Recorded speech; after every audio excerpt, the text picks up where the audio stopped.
নমস্কার বন্ধুরা, চলে এসেছি আজকে নতুন আর একটা ভিডিওর সাথে। আশা করি আপনারা সকলে ভালো আছেন। আজকে দেখাবো ভাপা চিংড়ি। খুব সহজ একটা রেসিপি, ভাপা চিংড়ি। চিংড়ি মাছটা প্রথমে ডিভেন করে কেটে বেছে ধুয়ে রেখেছি।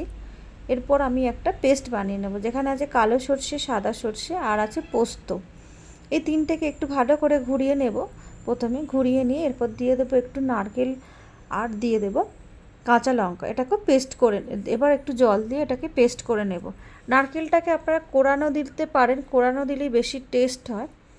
এরপর দেখুন আমরা এটাকে ম্যারিনেট করে নেব।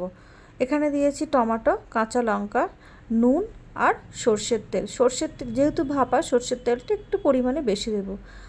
আর দিয়ে দিয়েছি হলুদ গুঁড়ো আর ধনেপাতা। খুব ভালো করে মিক্সড করে নেব। মিক্সির বাটিতে অনেকটা পরিমাণে লেগে রয়েছে সর্ষে বাটা, যেহেতু ওটাকে ভালো করে ধুয়ে টুয়ে অল্প পরিমাণে একদম জল দিলাম, খুব বেশি জল দেব না। দিয়ে এর ওপর তেল দিয়ে দিয়েছি, কাঁচা তেল দিয়ে আমি ঢাকা দিয়ে প্রথমে একটু স্টিমের মধ্যে জল দিয়ে দিয়েছি। জল দিয়ে এটাকে এবার স্টিম হতে দেব আমি মোটামুটি 15 থেকে 20 মিনিট। দেখুন কত সুন্দর দেখতে হয়েছে, পুরো আইটেমটা আমার রেডিও হয়ে গেছে। আপনারা বাড়িতে একবার এইভাবে বানান, আশা করি ভালো লাগবে। ভালো লাগলে লাইক, কমেন্ট, শেয়ার করে অবশ্যই জানাবেন। গরম ভাতের সাথে খেতে খুব ভালো লাগে, খুব মজাদার টেস্টি একটা রেসিপি। খুব কম সময়ে খুব কম জিনিস এটা তাড়াতাড়ি বানানো হয়ে যায়।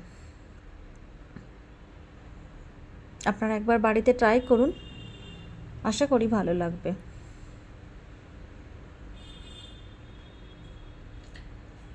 Thank you.